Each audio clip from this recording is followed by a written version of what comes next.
I rushed down to the basement and woke Jonathan in a panic by turning on the light. He looked at me with messy hair and a confused expression. "What is it? Is it Vecna?" "No." I quickly glanced around. Maybe Will had come home earlier and I just hadn't heard him. But no, he wasn't on his mattress. "It's about Will," I said, my voice shaking. "He's not home yet, and he should have been back an hour ago. Did he say anything to you before you dropped him off? Maybe he planned to stay longer?" Jonathan's expression slowly shifted from sleepy to concerned. "He's not back yet?" He glanced over at Will's mattress, and when he saw it was empty, he immediately jumped up from the couch. "We have to go there," I said frantically, once again fighting back tears. Jonathan didn't hesitate. He quickly grabbed his clothes off the floor. "I'll wait outside," I added, before heading out of the basement. Nervously, I paced back and forth in front of the garage, waiting for him.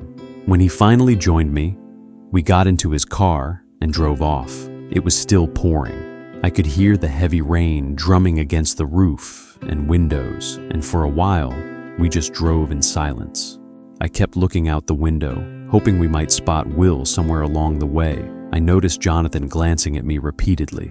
"Have you been waiting for him this whole time?" he finally asked, eyes still on the road. "Huh? Oh, no, I just, went to get a glass of water. It was a coincidence," I lied quickly. Jonathan didn't seem entirely convinced. "It's just," he began after a moment. "You mean a lot to him, you know, and he seemed pretty sad when I dropped him off. Is everything okay between you two?" I felt nervous. Really nervous. Yeah, of course. There was no point in denying everything. He'd probably heard us arguing anyway.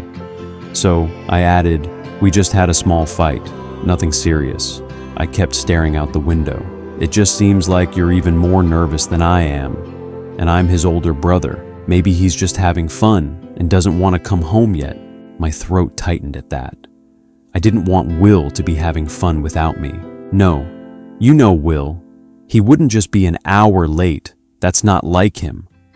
The worry came rushing back, stronger this time. I just have this feeling that something's wrong, and this time it wasn't a lie. It was the truth. Something felt off, and I needed to know what. We drove for about 10 more minutes, and when we arrived at 2554 Piney Wood Drive, we could already see the bright lights and the shadows of people moving behind the windows. The house was huge. "This has to be the place," Jonathan said,